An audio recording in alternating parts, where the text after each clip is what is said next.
지금부터 아팅쌤의 썰렁한 교리를 시작하도록 하겠습니다. 이번 시간에는 기드온의 미디안 정벌과 왕위 거절에 대해서 살펴보도록 하겠습니다. 기드온이 이제 하느님의 뜻에 따라서 미디안을 치려고 할 때 하느님께서는 지금 현재 이스라엘 군사수가 너무 많아서 이 전투가 이스라엘 사람들이 자신들의 힘으로 미디안을 물리쳤다고 생각할까봐 걱정이라고 말씀을 하십니다. 그러면서 하느님께서는 기드온에게 군사들에게 두렵고 떨리는 사람은 돌아가라고 말하라고 하십니다. 그래서 기드온이 군사들한테 두렵고 떨리는 사람은 돌아가라라고 했습니다. 그럼에도 불구하고 10,000명이 남았고 하느님께서 보시기에는 아직도 군사의 수가 너무 많았습니다. 남은 군사도 너무 많다고 생각하신 하느님께서는 군사들을 물가로 데려가서 군사들에게 물을 마시게 하여 물을 핥아먹을 300명만 남기고 나머지는 돌려보냅니다. 그리고 하느님께서는 300명으로 미디안을 치라고 말씀하십니다. 그런데 이제 아무래도 미디안 전체를 치는데 겨우 300명으로 공격한다는 거는 말도 안 되겠죠. 여태까지 이스라엘을 지배했던 미디안인데 300명을 이길 수 있다면 좀 걱정이 되겠죠. 그래서 이 두려워하는 기드온에게 하느님께서는 시종과 함께 미디안 진영에 가보라고 말씀을 하십니다. 그래서 기드온은 하느님의 말씀에 따라서 시종 프라와 함께 미디안 진영을 정탐하게 됩니다. 미디안 진영에 가보니 미디안 병사가 꿈 이야기를 하고 있는 것이었습니다. 그래서 꿈의 보리빵 하나가 미디안 진영으로 굴러와서 그 빵이 천막을 다 쓰러뜨려 버리더라는 그런 이야기를 하고 있었던 것입니다. 그 꿈 이야기를 듣고 다른 병사가 그것은 틀림없이 기드온의 칼일 거다. 기드온의 칼이 틀림없고 하느님께서 미디안을 기드온에게 넘겨주신 것이라고 하면서 두려움에 떨고 있는 것을 발견하게 됩니다. 이에 기드온은 큰 용기를 얻고 이스라엘 군사들에게 나팔과 빈 단지를 들려주고 그리고 이제 미디안을 공격하라고 명령을 하게 됩니다. 기드온은 자신이 나팔을 불면 나머지 군사들도 나팔을 불면서 주님을 위하여, 기드온을 위하여 라고 외치라고 시킵니다. 기드온이 미디안 진영에 다다랐을 때 미디안은 보초들이 교대하고 있을 때였습니다. 이때 나팔을 불며 단지를 깨고 왼손에 횃불을 들고 오른손에 든 나팔을 불면서 주님과 기드온을 위한 칼이다 라고 소리치니까 미디안 진영에는 큰 혼란에 빠져서 서로 자기네들끼리 싸움을 벌입니다. 그러니까 서로 그냥 너무 놀래갖고 같은 편인데 막 이스라엘인 줄 알고 서로 자기네들끼리 죽이고 싸움을 벌인 거죠. 그래서 미디안족은 크게 패해서 트레라 방향으로는 베시타까지 팁바 근처 아벨 무홀라 물가까지 도망을 치게 됩니다. 기드온이 전령을 보냈던 납탈리 지파, 아세르 지파, 므낫세 지파 사람들은 미디안 사람들을 뒤쫓아가게 됩니다. 그리고 기드온은 에프라임 지파에도 이제 전령을 보내서 미디안족을 앞질러서 벳바라까지 물가와 요르단을 점령하라고 시킵니다. 에프라임 지파는 미디안의 두 제후 오렙과 찌엡을 사로잡게 됩니다. 에프라임 지파는 미디안의 두 제후를 붙잡았죠. 오렙과 찌엡. 그래서 이 두 제후 중에서 오렙은 바위에서 죽이고요. 그리고 찌엡은 포도학에서 죽이게 됩니다. 그리고 오렙과 찌엡의 머리를 요르단 건너편 기드온에게 가져가게 됩니다. 그런데 이제 오렙과 찌엡을 처치하고 기드온에게 가서 에프라임 지파 사람들이 기드온에게 따지기 시작합니다. 어쩌자고 우리를 처음부터 부르지 않았냐면서 기드온에게 불만을 표시했죠. 이에 기드온은 에프라임 지파 사람들의 공을 이야기하면서 당신들이 훨씬 더 큰 일을 했다 하면서 그들의 화를 풀어주게 됩니다. 기드온은 요르단 동쪽에 있는 미디안족을 쳐부셨고요. 그리고 기드온은 제보와 찰문나라고 하는 미디안 임금을 쫓았습니다. 그러면서 지쳐있는 군사들을 위해서 수콧이라는 곳과 푸넬이라는 곳의 사람들에게 음식을 청했는데 그들은 그냥 대수롭지 않게 여기면서 기드온을 조롱하였습니다. 그래서 기드온이 제바와 찰문나를 붙잡은 다음에 스콧 사람들과 푸넬 사람들을 징벌하게 됩니다. 기드온은 제바와 찰문나를 붙잡은 다음에 헤레스 오르막 쪽에서 수콧 젊은이 한 명을 붙잡아서 수콧의 수령과 72명의 원로 이름을 알아내고 수콧에 가서 그들을 체포한 다음에 광야 가시와 엉겅퀴를 가져다가 수콧 사람들을 도리깨질하게 됩니다. 도리깨라는 것이 탈곡하는 기계라고 생각하시면 되는데요. 쉽게 생각해서 그냥 채찍질했다고 생각하시면 될 것 같습니다. 그리고 스콧과 마찬가지로 양식을 주지 않은 푸넬 사람들에게 가서는 푸넬 탑을 헐어버리고 그 성읍 사람들을 죽여버리게 됩니다. 기드온은 붙잡은 젤바와 찰문나를 맏아들 예테르에게 네가 죽여라 라고 했는데 이 맏아들이었던 예테르는 아직 어렸기 때문에 그들을 죽이지 못했고 결국 기드온이 직접 젤바와 찰문나를 죽이게 됩니다. 이스라엘은 미디안을 물리친 기드온에게 왕이 되어달라고 우리의 왕이 되어달라고 청하게 됩니다. 그때 기드온은 내가 이스라엘을 다스릴 것도 아니고 내 자식들이 이스라엘을 다스릴 것도 아닙니다. 이스라엘의 참된 임금님은 오직 하느님 뿐이십니다 라고 하면서 왕이 되기를 거절합니다. 기드온은 왕이 되어달라는 요청을 거부하고 대신 전리품 가운데 고리 하나씩 자기에게 달라고 해서 그것으로 에봇을 만들어서 자기가 사는 오프라 성읍에 두었습니다. 그래서 이스라엘 백성이 그곳에서 그 에봇을 받들며 불륜을 저지르게 되었고 그것이 기드온과 기드온 집안의 올가미가 되었습니다. 기드온은 많은 부인에게서 70명의 아들을 두었고요. 그리고 스켐이라고 하는 마을에 있는 부인에게서 또 한 명의 아들을 얻었는데 기드온은 그 아이의 이름을 아비멜렉이라고 지어주었습니다. 그런데 이 아비멜렉이라는 뜻은 아버지는 왕이시다. 나의 아버지는 왕이시다. 이런 뜻이에요. 즉 기드온이 아들한테 내 아버지는 임금이시다라는 이름을 지어줬다는 것은 자기가 왕이라고 하는 그런 의미가 되는 거잖아요. 그러니까 전에 이스라엘 사람들이 우리 왕이 되십시오 라고 했을 때 나는 임금이 아닙니다. 그리고 내 아이들도 여러분들 다스릴 임금이 아닙니다. 오직 하느님만이 참된 임금님이십니다 라고 했지만 기드온의 마음 한편에는 왕이 되고자 하는 그런 교만한 마음도 있지 않았나 싶습니다. 그리고 기드온이 살아있는 40년 동안에는 이스라엘이 평온했지만 기드온이 죽자 이스라엘은 다시 바알을 섬기게 됩니다. 인터넷에서 이제 기드온 전투 뭐 그런 식으로 하면 이제 개신교 자료들이 뜨는데요. 제가 가톨릭 자를 잘 못 찾아서 그런지 어떤지는 모르겠지만 아무튼 그냥 가톨릭 자료에서는 찾을 수가 없어서 좀 시대가 많이 다르지만 이스라엘과 유다 왕국 그쪽에서 좀 지명을 찾아봤습니다.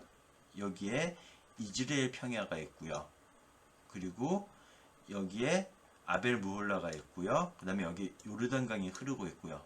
그리고 여기에 기드온에게 음식을 주지 않았던 스콧 그리고 푸넬이 있고요. 그리고 이제 여기에 스켐이라고 해서 이제 아비멜렉이 태어난 그쪽이 있고요. 그 다음에 이제 옆쪽에는 이제 이스라엘이 진을 쳤던 하롯의 셈 그리고 미디안족이 진을 쳤던 모레 언덕 그 다음에 여기가 베시타로 이제 추정되고요. 여기 아벨 무홀라 스켐 뭐 여기는 요르단강이 흐르고 있고요. 기드온이 이제 왕위는 거절한 대신에 전리품을 달라고 해서 에봇을 만들었죠. 근데 이제 성경에서 에봇을 검색하면 이제 여러 가지가 나오고 이제 에봇 만드는 법이 탈출기 28장에 나오게 됩니다. 예, 탈출기 28장에 보면 에봇을 어떻게 만들라라고 뭐 그것에 대한 설명이 이렇게 나오게 됩니다. 예, 자료를 찾아보니까 요게 에봇이라고 하네요. 예, 그냥 사진 이렇게 된 거 좀 비율도 찌그러져 있고 그래서 자세히 잘 모르겠는데 도리깨를 이용해서 살초와 탈곡 작업을 합니다. 근데 그냥 쉽게 생각해서 도리깨질 한 거를 채찍질했다라고 생각하셔도 크게 틀리지는 않을 것 같습니다. 이스라엘 군사들은 하룻샘 근처에서 진을 치게 됩니다. 그리고 이제 미디안은 모래 언덕에서 진을 치게 되죠. 그런데 하느님께서 기드온에게 말씀하십니다. 네가 거느릴 군사들이 너무 많아서 내가 미디안을 너희 손에 넘겨줄 수가 없다. 이스라엘이 나를 제쳐놓고 내 손으로 승리하였다 하고 자랑할까봐 염려된다. 그 말은 하느님께서 도와주셔서 이긴 게 아니라 우리들이 우리의 힘으로 이 미디안을 쳐 이겼어 라고 생각할까봐 착각할까봐 걱정이 된다라고 말씀하시고서는 기드온에게 자 두렵고 떨리는 자는 돌아가라라고 말하라고 말씀을 하십니다.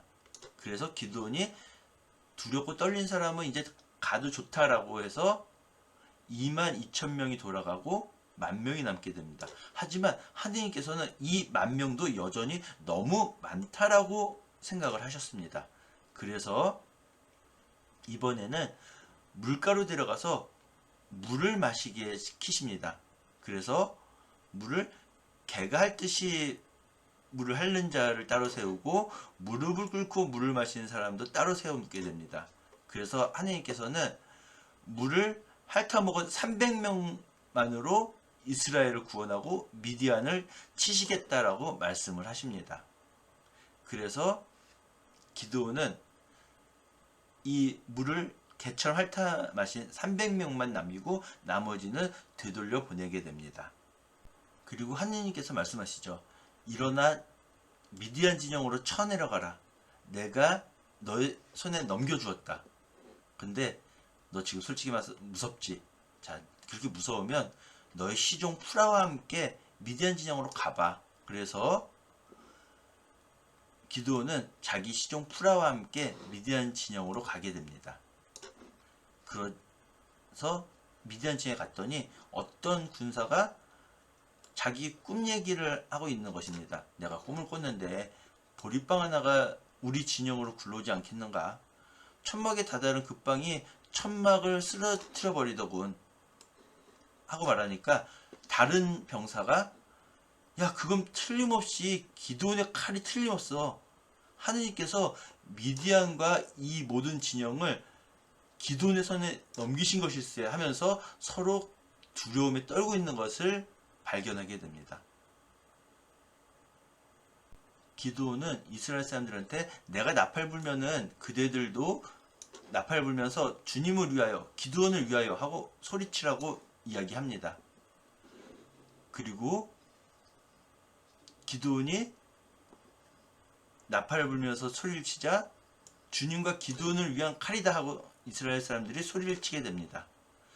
그 소리를 듣고 미디안 진영에서는 난리가 납니다. 그래서 온통 갈팡질팡하면서 아우성치면서 도망가기 시작합니다. 그러면서 서로 놀래서 자기 편인데 같은 편끼리 서로 죽고 죽이게 됩니다. 그리고 적군은 칠레라 방향으로는 베시타까지 그리고 팁바 근처 아벨 무올라 물가까지 도망을 치게 됩니다. 이 납탈리 그리고 나머지 납탈리 지파, 아셀 지파 그리고 므낫세 지파 사람들이 미디안을 뒤쫓아가게 됩니다. 그리고 기드온은 에프라임 지파에 전령을 보내게 됩니다. 그래서 미디안 쪽을 앞질러서 벳바라 물가와 요르단을 점령하라고 시킵니다. 그래서 에프라임 지파 사람들이 벳바라와 요르단을 점령하게 되고요. 그리고 미디안의 두 제후였던 오렙과 지앱을 사로잡아서 오렙은 바위에서 죽이고 지앱은 포도학에서 죽이게 됩니다. 그리고 그들의 머리는 요르단 건너편에 있는 기드온에게 가져가게 됩니다. 오렙과 지앱까지 다 죽이고 나서 에프라임 사람들이 기드온에게 와서 따지게 됩니다. 기드온 당신이 미디안족과 싸우러 가면서 우리 에프라임을 부르지 않다니 어찌 우리에게 이럴 수 있어 하면서 기드온에게 따지기 시작합니다. 그러자 기드온은 아니 내가 한 일이 더 훌륭합니까? 아니면 당신들 에프라임 사람들이 한 일이 더 훌륭합니까? 하느님께서는 바로 여러분의 손에 미디안의 제후 오렙과 지앱을 넘겨주셨습니다. 아니 그깟 병사들 죽인 것보다 우두머리를 붙잡아서 죽인 게 훨씬 더 그 공이 크지 않습니까? 여러분들이 한 일 훨씬 더 훌륭한 일입니다 라고 이야기하니까 그제서야 에프라임 사람들이 기드온에 대한 화가 풀리게 됩니다. 그리고 이제 기드온의 병사들은 남은 미디안 사람들을 뒤쫓게 됩니다. 기드온이 수코 사람들에게 가서 말을 합니다. 나를 따르는 군사들이 많이 지쳤으니 그들에게 먹을 것을 좀 주십시오. 나는 미디안 임금 제바와 찰문나를 뒤쫓고 있습니다. 그런데 수코 사람들이 야 너희 군대한테 빵을 주라니 지금 미디안 제후들이 붙잡히기라도 했냐 하면서 비웃게 됩니다. 그 말을 들은 기드온은 하느님께서 제바와 찰문나를 내 손에 넘겨주시면 내가 광야 가시와 엉겅퀴로 당신들의 살을 도리깨질 해버리겠소 하고는 근처에 있는 푸누엘에게 가서 같은 말을 하게 됩니다. 우리 군사들이 지쳤으니 먹을 걸 좀 주세요 라고 했는데 푸누엘 사람들도 마찬가지로 기드온을 조롱했죠. 그러자 기드온은 푸누엘 사람들에게도 내가 무사히 돌아올 때 이 탑을 헐어버리겠소 라고 말을 하게 됩니다. 기드온은 미디안을 쫓아가서 미디안의 두 임금 제바와 찰문나를 사로잡게 됩니다. 그리고 수콧의 젊은이 한 명을 붙잡아서 수콧의 수령과 72명의 원로의 이름을 알아냅니다. 그리고 나서 기드온은 수콧에 가서 원로들을 체포한 다음에 광야가시와 엉겅퀴를 가져다가 그것들로 수콧 사람들을 도리깨질하게 됩니다.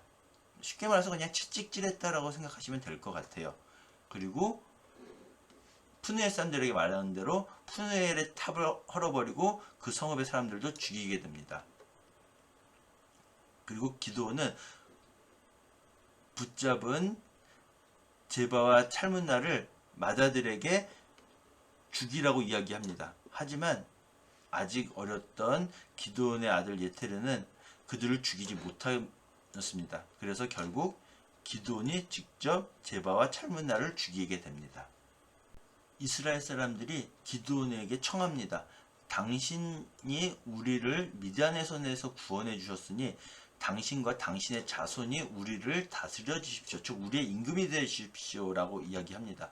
이에 기드온은 내가 여러분을 다스릴 것도 아니고 내 아들이 여러분을 다스릴 것도 아닙니다. 여러분을 다스릴 분은 오직 한 분, 하느님 뿐이십니다. 즉 이스라엘의 참된 임금은 하느님 뿐이십니다 라고 하면서 왕이 되어달라는 청을 거절하게 됩니다. 그 대신 기드온이 이스라엘 사람들에게 말합니다. 내가 여러분들에게 한 가지 청이 있습니다. 전리품 가운데 고리를 하나씩 주십시오 라고 해서 그 고리를 받아다가 기드온은 에봇을 만들어서 자기가 사는 성읍에 두었습니다. 그러자 이스라엘 사람들이 그곳에서 그 에봇을 받들며 불륜을 저지르고 그것이 기드온과 기드온 집안의 올가미가 되고 맙니다. 기드온 시대 40회 동안 이스라엘은 평화를 유지하게 됩니다. 기드온은 아내가 많았었는데 기드온의 자식 중에서 아들이 70명이나 되었습니다. 그리고 스켐이라고 하는 곳에도 그의 소실 부인이 있었는데 그 부인이 그에게 아들 하나를 낳아주었는데 기드온은 그 아이에게 아비멜렉이라는 이름을 지어주게 됩니다. 이 아비멜렉이라는 뜻이 내 아버지는 임금이시다 라는 뜻이라고 했죠. 즉 앞서서 기드온이 나는 임금이 아니에요. 오직 임금은 하느님 한 분뿐이십니다. 라고 이야기했지만 자기 아들에게 아비멜렉이라는 이름을 주었다는 것은 자기가 왕이라고 생각하는 마음이 속마음이 있었다라고 밖에 해석할 수가 없겠죠. 그리고 기드온이 죽자 이스라엘 자손들은 다시 바알을 따르고 불륜을 저지르게 됩니다. 그리고 이제 아비멜렉 이야기가 나오는데요. 아비멜렉 이야기는 판관 삼손 이야기까지 다 하고 난 다음에 아비멜렉 이야기를 하도록 하겠습니다. 지금까지 들어주셔서 대단히 감사합니다.